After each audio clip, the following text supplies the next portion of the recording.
தலைப்பு: ஆதாம் முதல் சீயோன் வரை. இளைய வயதினருக்கான ஆதியாகமம் முதல் வெளிப்படுத்தின விசேஷம் வரையிலான வேதம். பக்கம் 61. பாடம் 31. தலைப்பு: யோசேப்பும் அவருடைய சகோதரர்களும். ஆதார வசனம்: எபேசியர் 4ஆம் அதிகாரம் 32ஆம் வசனம். ஒருவருக்கொருவர் தயவாயும் மன உருக்கமாயும் இருந்து கிறிஸ்துவுக்குள் தேவன் உங்களுக்கு மன்னித்தது போல நீங்களும் ஒருவருக்கொருவர் மன்னியுங்கள். யோசேப்பின் சகோதரர்கள் பென்யமீனோடு எகிப்துக்கு வந்தபோது அவர் ஒரு பெரிய விருந்தை ஆயத்தம் படுத்தினார். அது அவர்களுக்கு மிகவும் அதிர்ச்சியாக இருந்தது. யோசேப்பின் மனதில் என்ன சிந்தித்தார் என்று புரியாமல் பயந்தார்கள். கடைசியாக யோசேப்பு வேலைக்காரர்களை வெளியே அனுப்பிவிட்டு அடிமையாக விற்கப்பட்ட சகோதரன் என்று தன்னை வெளிப்படுத்தினார். அவர்களை அனைவரையும் மன்னித்து விட்டதாகவும் உறுதியளித்து பஞ்சத்தில் தங்களுடைய குடும்பம் காக்கப்படுவதற்காக தேவன் அவரை முன்னதாக அனுப்பினார் என்று தேவனுடைய திட்டங்களை விவரித்து நம்முடைய எல்லா பாடுகளையும் நன்மைக்காகவே அனுமதிக்கிறார் என்று புரிய வைத்தார். இப்படியாக தன்னுடைய குடும்பத்தையும் எகிப்தியர்களையும் பஞ்சத்தில் மறிக்காமல் யோசேப்பு காப்பாற்றினார். அனைவரும் மிகுந்த சந்தோஷம் அடைந்தார்கள். அனைவரும் ஒருவரையொருவர் கட்டி அழுதார்கள். யோசேப்பு தங்களுடைய சகோதரன் என்பதை அவர்களால் நம்ப முடியவில்லை. யோசேப்பு அவருடைய தந்தையை பற்றி விசாரித்து தானியங்கள் மிகுதியாக இருந்தபடியால் அவர்கள் அனைவரையும் எகிப்துக்கு வரும்படி அழைத்தார். பார்வோன் அரசன் கோசேன் என்ற இடத்தை கொடுத்தான். அது கால்நடை வளர்ப்புக்கு ஏற்ற ஒரு இடமாக இருந்தது. இஸ்ரவேல் என்று அழைக்கப்பட்ட யாக்கோப்பு கோசேனில் வாழ்ந்தார். அவர்கள் விருத்தி அடைய தொடங்கி அநேக பிள்ளைகளை பெற்று ஒரு பெரிய ஜாதியானார்கள். யோசேப்பு அவருடைய சகோதரர்களை நோக்கி, நீங்கள் தீமை என்று நினைத்து செய்த காரியத்தை தேவன் நன்மையாக மாற்றினார். ஆதியாகமம் 50ஆம் அதிகாரம் 20ஆம் வசனம் என்றார். யோசேப்பு இயேசுவையும் அவருடைய சபையையும் அடையாளப்படுத்துகிறார். அநேக உபத்திரவங்கள் மத்தியிலும் நீடிய பொறுமையோடு பாடுகளை சகித்து தேவனுடைய சித்தத்தின்படி தங்களால் முடிந்தவரை வாழ்ந்து வந்தவர்கள். ஆகையால் அவர்கள் தேவனுடைய ராஜ்யத்தில் மிகுந்த கனத்தையும் மகிமையையும் பெறுவார்கள். யோசேப்பின் சகோதரர்கள் யூதர்களை அடையாளப்படுத்துகிறார்கள். எகிப்தியர்கள் மீதி இருக்கும் மனுக்குலத்தை அடையாளப்படுத்துகிறார்கள். மேசியாவை மகிமைப்படுத்தி உயர்த்தியதால் யூதர்களும் புறஜாதிகளும் ஆசிர்வதிக்கப்படுவார்கள். ஏசாயா 25ஆம் அதிகாரம் 6 முதல் 9 வசனங்கள். கானானுக்கு திரும்பி செல்லும் பொழுது அவருடைய எலும்புகளை எடுத்து செல்லும்படி யோசேப்பு தன் மரணத்தின் போது கேட்டுக்கொண்டார். இஸ்ரவேல் மக்கள் எகிப்தில் 430 வருடங்கள் வாழ்ந்த பின் மோசே இவர்களை தாய் நாட்டுக்கு நடத்தி சென்றார். தேவன் ஆபிரகாமுக்கு கொடுத்த வாக்குத்தத்தத்தை பற்றிய அறிவை அவர் பூரணமாக பெற்றிருந்ததினால் அவர் தேவன் பேரில் வைத்த விசுவாசத்தை பாருங்கள். இப்படியாக பழைய ஏற்பாட்டின் விசுவாசிகள் அனைவரும் வாழ்ந்தார்கள். இன்றைக்கு நாமும் இவர்களை பின்பற்றி வாழ வேண்டும் என்பதே உண்மையாகும். யோசேப்பு தன்னை அவர்களுடைய சகோதரன் என்று அவர்களுக்கு தன்னை வெளிப்படுத்தினார். பாடம் 32. தலைப்பு: மோசே ஒரு இரட்சகர். ஆதார வசனம்: யாத்ராகமம் 6ஆம் அதிகாரம் 7ஆம் வசனம். உங்களை எனக்கு ஜனங்களாக சேர்த்துக்கொண்டு உங்களுக்கு தேவனாயிருப்பேன். உங்கள் மேல் எகிப்தியர் சுமத்தின சுமைகளை நீக்கி உங்களை விடுவிக்கிற உங்கள் தேவனாகிய கர்த்தர் நான் என்று அறிவீர்கள். யாக்கோப்பு மரித்த போது முற்பிதாக்களாகிய நோவா, ஆபிரகாம், ஈசாக்கு அனைவரின் ஆயுசு நாட்கள் முடிந்தது. தேவன் தனிப்பட்ட மனிதர்களோடு வைத்த தொடர்பு முடிவுக்கு வந்தது என்று பொருளாகும். இப்பொழுது தேவனுடைய கிருபை இஸ்ரவேல் ஜாதியாரோடு இருந்தது. அவர்களின் குடும்பங்கள் விருத்தி அடைந்தது. அவர்கள் இஸ்ரவேலின் 12 கோத்திரங்கள் என்று அழைக்கப்பட்டார்கள். இஸ்ரவேலர்கள் மிகவும் வல்லமை அடைந்து தங்களுடைய நாட்டையே கைப்பற்றி விடுவார்களோ என்று எகிப்தியர்கள் கவலைப்படும் அளவுக்கு இவர்களின் குடும்பங்கள் தொடர்ந்து பெருகிற்று. ஆகவே இவர்களை அடிமையாக்கி அதிகமான வேலைகளை சுமத்தினார்கள். ஆனாலும் அவர்கள் அதிகமாக பெருகினார்கள். ஆகவே பிறக்கக்கூடிய பிள்ளைகள் கொலை செய்யப்பட வேண்டும் என்று கட்டளையிடப்பட்டது. மோசே 3 மாத குழந்தையாக இருந்தபோது அவருடைய தாய் அவரை ஒரு கூடையில் வைத்து நைல் நதியில் மிதக்க விட்டாள். அவருடைய சகோதரி மீரியாம் அந்த கூடை செல்லும் இடத்தை பின்தொடர்ந்து கரையோரமாக சென்றாள். இந்த கூடை எகிப்திய இளவரசியால் கண்டெடுக்கப்பட்டு ஒரு எகிப்தியனாக வளர்வதற்கு பார்வோன் அரசனாகிய தன்னுடைய தந்தையின் அரண்மனைக்கு கொண்டு வரப்பட்டது. மோசேயின் தாய் அந்த குழந்தையை பராமரிக்கும்படி கேட்டுக்கொள்ளப்பட்டாள். அவளுடைய குழந்தையின் பாதுகாப்புக்காக ஏறெடுக்கப்பட்ட ஜெபங்கள் நிச்சயமாக பதிலளிக்கப்பட்டது என்று அவள் உணர்ந்தாள். மோசே மிக அற்புதமான கல்வியை சகல துறைகளிலும் பெற்றார். மேலும் தன்னுடைய எபிரேய தாயின் மூலம் சில கட்டளைகளையும் பெற்றிருக்க வேண்டும். ஆனால் தன்னுடைய ஜனங்கள் பட்ட உபத்திரவங்களின் நிமித்தம் அவர் எகிப்தில் கிடைத்த மகிமையை சந்தோஷமாக ஏற்றுக்கொள்ள முடியவில்லை. ஒரு இஸ்ரவேலன் கொடூரமாக நடத்தப்படுவதை பார்த்த மோசே அந்த எகிப்தியனை கொன்றுவிட்டு மீதியானுக்கு தப்பி ஓடினார். அங்கு மேய்ப்பனாக 40 வருடங்கள் குடியிருந்தார். இஸ்ரவேலர்கள் எகிப்தை விட்டு புறப்படுவதற்கு ஆயத்தமாக இருந்தபோது அவர்களை வழிநடத்த மோசேயை தேவன் நியமித்தார். அவருடைய சகோதரன் ஆரோன் இஸ்ரவேலர்களுக்காக பார்வோனின் அரண்மனையில் பேச நியமிக்கப்பட்டார். எரிகிற முச்செடியின் மத்தியில் அவர் செய்ய வேண்டிய காரியங்கள் மோசேவுக்கு அறிவிக்கப்பட்டது. இந்த முச்செடி அக்கினியினால் எரிந்த போதும் அந்த செடி வேகவில்லை. மோசே மீதியான் தேசத்தில் மிகவும் சாந்தமாக இருக்க கற்றுக்கொண்டார். அப்பொழுது தேவன் தன்னுடைய மக்களை எகிப்திலிருந்து கானான் தேசம் அழைத்து வருவதற்கு அவரை பயன்படுத்த திட்டமிட்டார். அப்பொழுது மோசே ஒரு பெரிய தலைவராகவும் இஸ்ரவேல் மக்களுக்கு வழிகாட்டியாகவும் அவருடைய மக்களுக்கு மிக வேண்டியவராகவும் பார்வோனுக்கு மிக பயங்கரமானவருமாக இருந்தார். அப்போஸ்தலர் 7ஆம் அதிகாரம் 30 முதல் 36 வசனங்கள். நைல் நதியில் மோசேவை வைத்த நாணல் பெட்டி எகிப்தின் இளவரசியால் கண்டுபிடிக்கப்பட்டது. பாடம் 33. தலைப்பு: என் ஜனங்களை போகவிடு. யாத்திராகமம் 12ஆம் அதிகாரம் 13ஆம் வசனம். நீங்கள் இருக்கும் வீடுகளில் அந்த இரத்தம் உங்களுக்காக அடையாளமாயிருக்கும். அந்த இரத்தத்தை நான் கண்டு உங்களை கடந்து போவேன். நான் எகிப்து தேசத்தை அழிக்கும் போது அழிக்கும் வாதை உங்களுக்குள்ளே வராதிருக்கும். என் ஜனங்களை போகவிடு என்ற தேவனுடைய செய்தியை மோசேயும் ஆரோனும் பார்வோனிடம் ஒவ்வொரு பொழுதும் மீண்டும் மீண்டுமாக அறிவித்தார்கள். ஆனால் இஸ்ரவேல் மக்கள் அடிமைகளாக எகிப்தியருக்கு கடினமான வேலை செய்து கொண்டிருந்ததினால் அவன் இஸ்ரவேல் மக்களை இழக்க மனதில்லாதிருந்தான். இந்த அரசனுடைய காலத்தில் மட்டுமே மிக அதிகமான செங்கல்கள் அறுக்கப்பட்டது என்று வரலாறு குறிப்பிடுகிறது. இவர்கள் போராட்டங்களை செய்யாதபடிக்கு எகிப்தியரின் மேல் விசாரணைக்காரர்கள் இஸ்ரவேல் மக்களின் மேல் கடுமையாக வேலை பாரத்தை சுமத்தினார்கள். தேவன் அவருடைய மக்களின் நிலைமைகளை அறிந்திருந்தார். பார்வோன் மக்களை கட்டாயமாக விடுதலை செய்ய அநேக வாதைகளை அனுப்பினார். நைல் நதி இரத்தமாக மாறியது.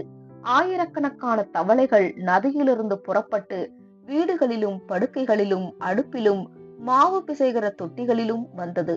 தவளைகள் மரித்த பின் பேன்கள், அதற்கு பின் வெட்டுக்கிளிகள் எங்கும் பறந்தது. எகிப்தின் மிருகங்கள் மரணத்திற்கு ஏதுவாக வியாதிப்பட்டது. எகிப்திய மக்கள் மேல் எரிபந்தமான கொப்பளங்கள் வந்தது. கல்மழை பெய்து நாட்டை நாசப்படுத்தியது. கல்மழை விட்டு சென்ற கொஞ்சம் நஞ்சம் பயிர்களை வெட்டுக்கிளிகள் தின்றது. எகிப்து எங்கும் காரிருள் பரவியது.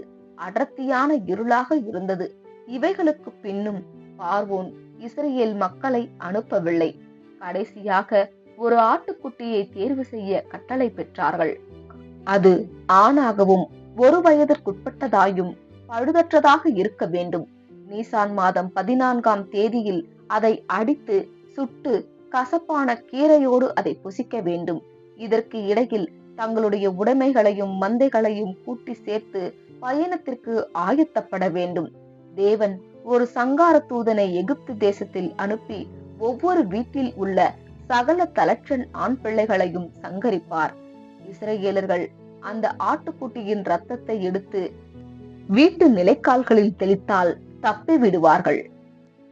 தூதன் அந்த வீட்டை கடந்து செல்லுவதற்கு இதுவே அடையாளமாக இருந்தது. நடு இரவில் தேவனுடைய தூதன் எகிப்து தேசமெங்கும் கடந்து போனார். எகிப்தில் உள்ள ஜனங்கள் மற்றும் மிருகங்களின் தலட்சங்கள் மரித்தது. பார்வோன் தன்னை விட நேசித்த தன்னுடைய குமாரனை இழந்தான். இவனுடைய மரணம் பார்வோனுக்கு பேரதிர்ச்சியாக இருந்தது. அவன் மோசேயை அழைத்து இஸ்ரவேல் மக்கள் அனைவரையும் உடனடியாக எகிப்தை விட்டு அழைத்து செல்லும்படி கட்டளையிட்டான். இஸ்ரவேல் மக்கள் அந்த இரத்தத்தின் கீழ் இருந்ததால் சங்கார தூதன் அவர்களை அடிக்கவில்லை. பாடம் 34. தலைப்பு: இஸ்ரவேல் மக்களுடைய வனாந்திர பிரயாணத்தின் அனுபவங்கள். ஆதார வசனம்: யோவான் 6:31.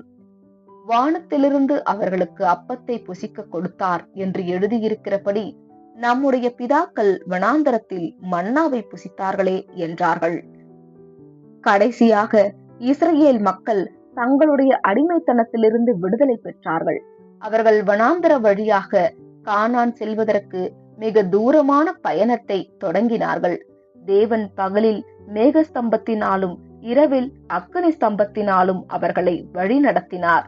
இந்த 40 வருட வனாந்தர பிரயாணத்தில் விசுவாசத்திற்குரிய அநேக பாடங்கள் இஸ்ரவேல் மக்களுக்கு கற்றுக் கொடுக்கப்பட்டது.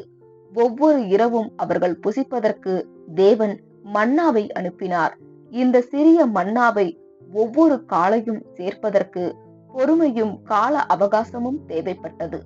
ஒவ்வொரு நாளும் 1 ஓமர் அளவு பொறுக்கிக் கொள்ள அனுமதிக்கப்பட்டார்கள். 6ஆம் நாளில் சேர்க்கப்படும் மன்னா மட்டுமே ஓய்வு நாளன்று கெட்டு போகாமல் இருக்குமே தவிர மற்ற நாட்களில் சேர்க்கப்பட்ட மன்னா 24 மணி நேரத்திற்கு பின் கெட்டு போய்விடும். தேவன் இவ்வளவு காரியங்களை செய்திருந்தும் இஸ்ரவேல் மக்கள் வெகு சீக்கிரத்தில் மன்னாவினால் அதிருப்தி அடைந்தார்கள். எகிப்தில் உள்ள மச்சங்கள், வெள்ளரி பிஞ்சு, வெள்ளை பூண்டு, வெங்காயம் வேண்டும் என்று அழுதார்கள். என்னாகமம் 11:5-6. தேவன் கடலில் இருந்து ஒரு கீழ்காற்றை வீச செய்தவுடன் காடைகள் பறக்க முடியாதபடி அவர்கள் மத்தியில் வந்தது. அவைகளை அவர்கள் பிடித்து ஏராளமாய் புசித்தார்கள். மிகுதியாய் புசித்ததினால் அநேகர் வியாதிப்பட்டார்கள். அதில் சிலர் மரித்தும் போனார்கள். சில நேரங்களில் குடிக்க தண்ணீர் கிடைக்காத போது அவர்கள் மோசேயிடம் முறையிட்டார்கள். அவர் குறிப்பிட்ட ஒரு மரத்தை வெட்டி போட்டு மாராவின் தண்ணீரை மதுரமாக்கினார். மற்றொரு சூழ்நிலையில் அவருடைய கோலினால் கண்மலையை அடித்து தண்ணீர் புறப்பட செய்து ஜனங்களின் தாகத்தை தீர்த்தார். இயேசுவின் மரணத்தின் மூலம், கண்மலையை அடித்ததின் மூலம் ஜீவனை கொடுக்கும் மிக பெரிய சத்தியத்தின் நதி வேகமாக புறப்பட்டு வந்த காட்சி எவ்வளவு அழகாக சித்தரிக்கப்பட்டிருக்கிறது பாருங்கள். கொள்ளிவாய் சர்ப்பங்களின் வாதையினால் அவர்களுக்கு அடுத்த அனுபவம் கிடைத்தது. கர்த்தர் மோசேயை நோக்கி ஒரு வெண்கல சர்ப்பத்தை செய்து அனைவரும் காணும்படியாக உயரமான கம்பத்தின் மேல் வைக்க சொன்னார். சர்ப்பம் கடித்து மரித்துக் கொண்டு இருக்கும் மக்கள் உயர்த்தப்பட்ட வெண்கல சர்ப்பத்தை நோக்கி பார்க்க குணமடைந்தார்கள். சர்ப்பங்கள் மரணத்தை வருவிக்கும் பாவத்தை அடையாளப்படுத்துகிறது. பாவத்தினால் காயப்பட்டு மரித்துக் கொண்டிருக்கும் உலகத்தை கிறிஸ்துவின் சிலுவை மரணத்தின் மூலம் தேவன் ஜீவனை கொடுத்தார்.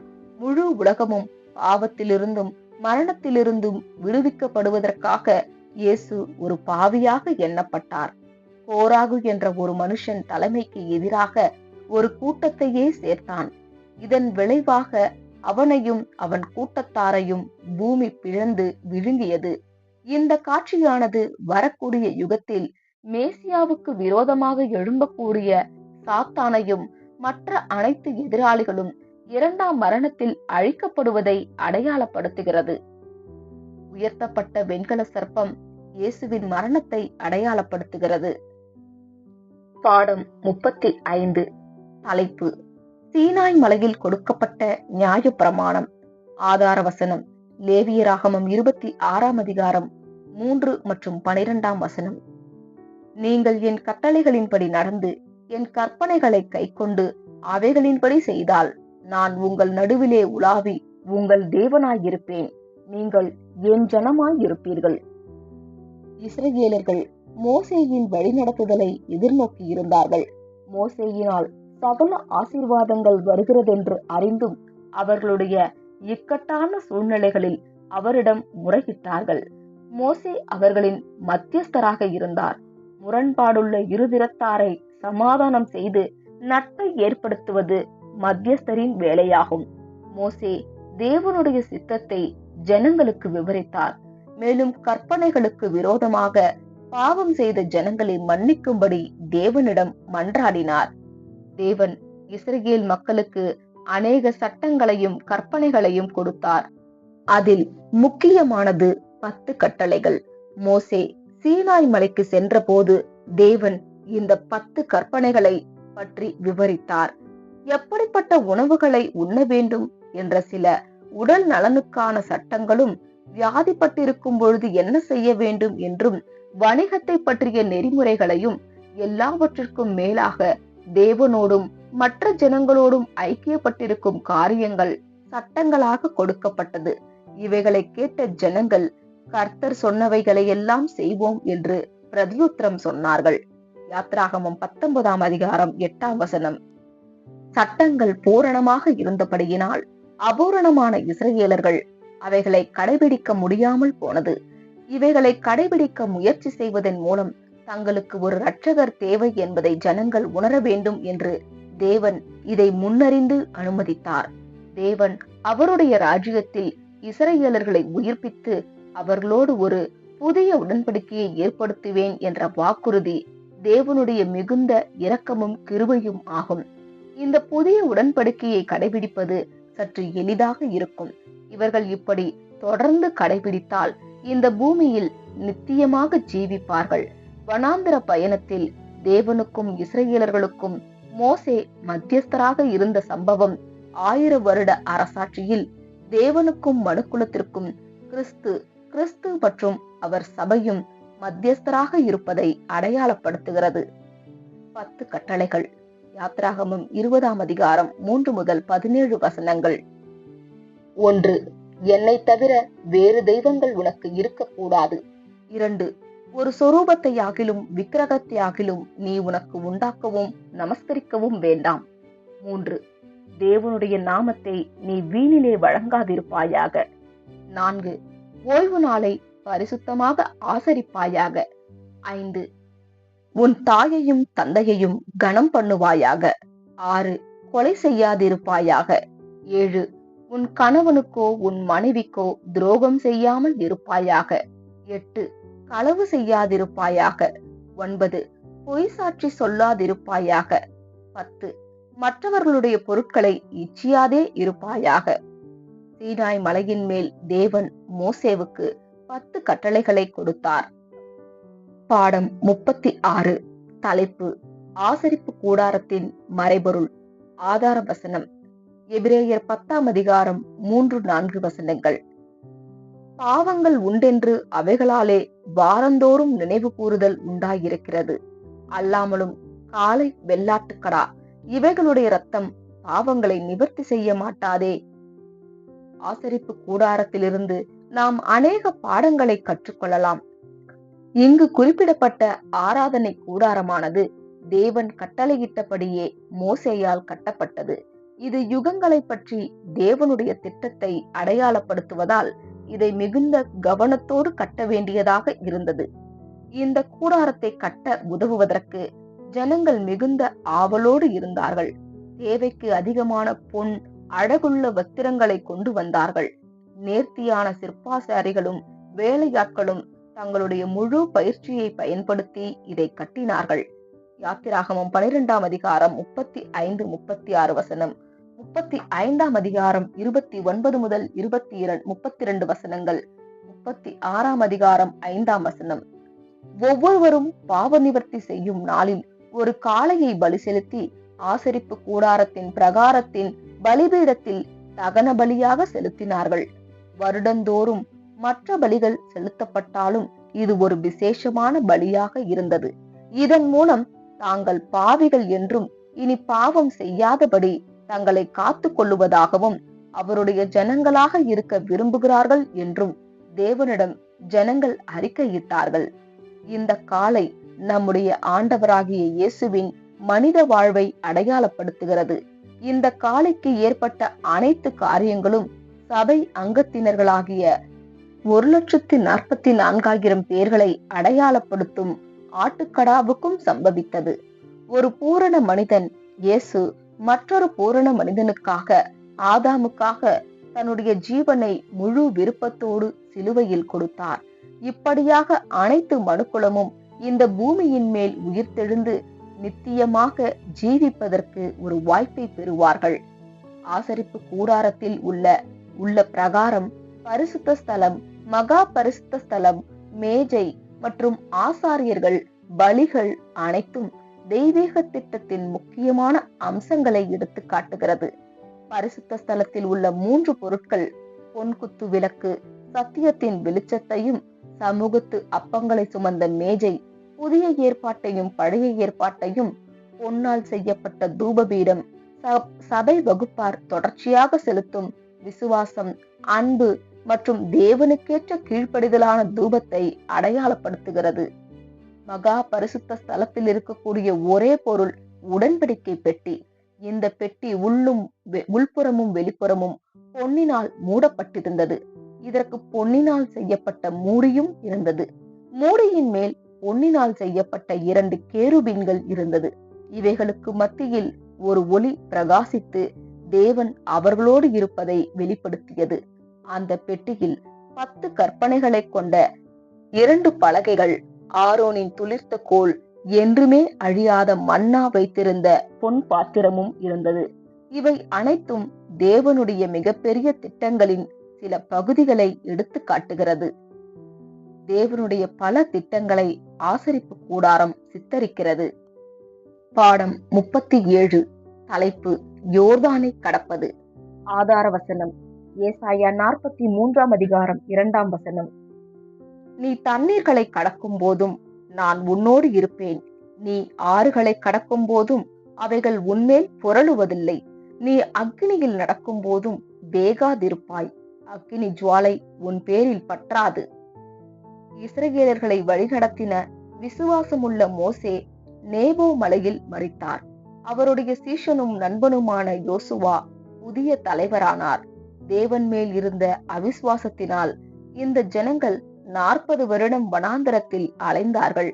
கடைசியாக தேவன் இவர்களை வாக்களித்த கானான் தேசத்திற்கு முன் இருந்த யோர்தானுக்கு வழி நடத்தினார். தேவன் ஆபிரகாமுக்கு கானான் தேசத்தை வாக்களித்து 470 வருடங்கள் சென்றது. அதற்கு பின் அவருடைய சந்ததி யோர்தானை கடந்து அதை சுதந்தரித்தார்கள். வழக்கத்திற்கு மாறாக இந்த வருடம் யோர்தான் கரை புரண்டு ஓடினதினால் அக்கறையில் இருந்த கானானியர்கள் இஸ்ரவேலர்கள் ஒருபோதும் யோர்தானை கடக்க முடியாது என்ற நம்பிக்கையோடு சந்தேகத்திற்கு இடமின்றி பாதுகாப்பாக இருந்தார்கள். தேவன் யோர்தானின் தண்ணீரை எப்படி தேக்கினார் என்று நமக்கு தெளிவாக சொல்லப்படவில்லை. ஆனால் இப்படித்தான் நடந்திருக்க வேண்டும். எபிரேயர்களின் பாளையத்திற்கு 20 மைல்கள் மேல் ஆதாம் எனும் ஊரில் மலையிலிருந்து ஒரு பெரும் பகுதியான நிலப்பகுதி யோர்தானுக்குள் சரிந்திருக்க வேண்டும். அதற்கு பின் யோர்தான் நதி வழக்கமாக அதனுடைய பாதையில் செல்ல இயலாமல் ஆதாம் ஊருக்குள் திரும்ப வழக்கமாக யோர்தான் நதியின் பாதை காய்ந்து வெட்டாந்தரை காணப்பட்டிருக்க வேண்டும். அதற்கு பின் ஜனங்கள் வெட்டாந்தரையாக இருந்த யோர்தானை கடந்திருப்பார்கள். உடன்படிக்கை பெட்டியை சுமந்த ஆசாரியர்கள் ஜனங்களை வழிநடத்தினார்கள். இஸ்ரவேல் மக்கள் அனைவரும் கடந்து போகும் வரைக்கும் அவர்கள் யோர்தானின் மத்தியில் நின்றார்கள். யோர்தானில் இருந்த 12 பெரிய கற்களை கோத்திரத்திற்கு ஒன்றாக எடுத்து அக்கறையில் அடுக்கப்பட்டது. அதே போல் வேறு 12 கற்கள் கரையிலிருந்து எடுக்கப்பட்டு யோர்தானில் ஆசாரியர்களுடைய பாதங்களின் கீழ் வைக்கப்பட்டது. இந்த கற்கள் நடந்த அற்புதங்களை நினைவு கூறும் கற்களாக இருந்தது. யோசுவா 3 அதிகாரம் 17 வசனம், 4 அதிகாரம் 1 முதல் 10 வசனங்கள். கானான் தேசம் வரக்கூடிய 1000 வருட அரசாட்சியின் புதிய பூமியின் நிலைமையை எடுத்து காட்டுகிறது. யோர்தான் மனுக்குலத்திற்கு எதிரான மரண தீர்ப்பை அடையாளப்படுத்துகிறது. ஜனங்கள் தேவனுடைய நீதியான சட்டங்களை அவருடைய ராஜ்யத்தில் கற்றுக்கொள்ளுவார்கள். எப்படி இருந்தாலும் சிலர் வேதனைகளை கொடுத்த பழைய வழிகளை விரும்புவார்கள். இப்படியாக இவர்கள் தொடர்ந்து ராஜ்யத்தில் உள்ள சட்டங்களை எதிர்த்ததால் மீண்டும் உயிர்த்தெழுதல் இல்லாத இரண்டாம் மரணத்தில் அறுப்புண்டு போவார்கள். தேவன் யோர்தானின் தண்ணீர்களை குவித்ததால் ஜனங்கள் அந்த நதியை கடந்தார்கள். பாடம் 38. தலைப்பு: கானானை கைப்பற்றுதல். ஆதார வசனம்: யோசுவா 10ஆம் அதிகாரம் 25ஆம் வசனம். அப்பொழுது யோசுவா அவர்களை நோக்கி, நீங்கள் பயப்படாமலும் கலங்காமலும் பலத்து திடமனதாயிருங்கள். நீங்கள் யுத்தம் பண்ணும் உங்கள் சத்துருக்களுக்கெல்லாம் கர்த்தர் இப்படியே செய்வார் என்றார். தேவனுடைய தெரிந்து கொள்ளப்பட்ட இஸ்ரேல் ஜனங்களை அவர் காத்து நடத்தின விதங்களை பற்றி வேதாகமத்தில் அநேக வழக்கத்திற்கு மாறான கதைகள் சொல்லப்பட்டிருக்கிறது. கானானில் உள்ள எரிகோ பட்டணம் எதிரிகளிடமிருந்து பாதுகாக்கப்பட அநேக பலத்த மதில் சுவர்கள் கட்டப்பட்டிருந்தது. இந்த பட்டணத்தை கைப்பற்ற தேவன் ஒரு வினோதமான வழியை யோசுவாவுக்கு கட்டளையிட்டார். பட்டணத்தை சுற்றி எக்காலங்களை ஊதிக்கொண்டு நடந்த 7ஆம் நாளின் முடிவில் மதில்கள் சரிந்து விழுந்தது. யோசுவாவும் அவருடைய சிறிய படையும் பட்டணத்தை எளிதாக கைப்பற்றினார்கள். யோசுவா சூரியனையும் சந்திரனையும் நிற்கும்படி கட்டளை கொடுத்த பின் அந்த நாள் நீண்டதை பற்றிய கதை நமக்கு மிகவும் வினோதமாக தோன்றும். எப்படி இருந்தாலும் இதை நாம் சொல்லர்த்தமாக புரிந்து கொள்ள முடியாது. ஒருவேளை அவைகள் நின்றிருந்தால் நம்முடைய சூரிய குடும்பம் அழிந்திருக்கும். வசனங்கள் இவைகள் வேகமான ஒரு புயலால் மூடப்பட்டதினால் காரிருள் தோன்றி அதில் கல்மழை பெய்து யோசுவாவின் அநேக எதிரிகளை கொன்று போட்டது. அந்தகாரமான காரிருள் நீதியானியர்களை பயமுறுத்தி குழப்பத்திற்குள்ளாக்கியது. இவர்கள் வெளிச்சமான பகலில் இருந்தவர்கள். இன்னும் சொல்ல போனால் சூரியனை வழிபடுபவர்கள். பகலின் அந்தகாரமும் சந்திரனற்ற இரவும் யோசுவா வெற்றியடைய சாதகமாக பயன்படுத்தப்பட்டது. சூரியனும் சந்திரனும் நின்றதற்கான சொல்லப்படும் விளக்கங்களில் இதுவும் ஒன்று. யோசுவா 10ஆம் அதிகாரம் 12 முதல் 15 வசனங்கள். கிதியோனுக்கு 32,000 வீரர்கள் கொண்ட படை இருந்தது. ஆனால் தேவன் அந்த படையை 300ஆக குறைக்க வைத்தார். மற்றொரு படைத்தளபதி யெப்தா அம்மோனியர்களை முறியடித்ததால் வீடு திரும்பும் போது எதிராக வருவது எதுவோ அதை தேவனுக்கு பலி செலுத்துவேன் என்று பொருத்தனை செய்தார். வெற்றியோடு வீடு திரும்பும் போது அவனுக்கு எதிராக வந்தது அவனுடைய ஒரே மகள். தேவனுக்கு பொருத்தனை செய்ததினால் அதை கட்டாயமாக நிறைவேற்ற வேண்டும் என்று யெப்தா அறிந்திருந்தார். பிரசங்கி 5ஆம் அதிகாரம் 4-5 வசனங்கள்.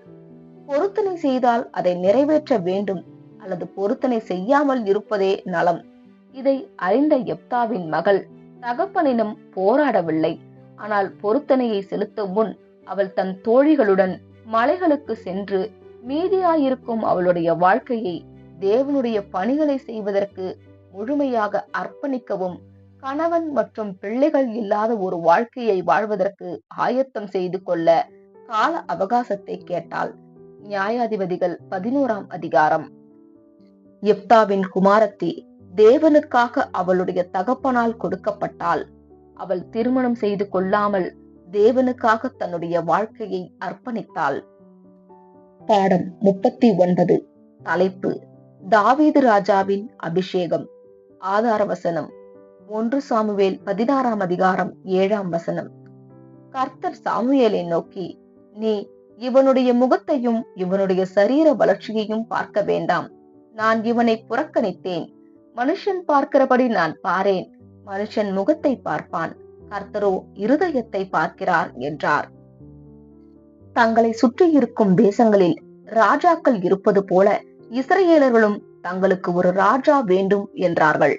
பிதாவாகிய சாமுவேல் மூலமாக அவர்களை நியாயம் விசாரித்து வழி நடத்தினார்.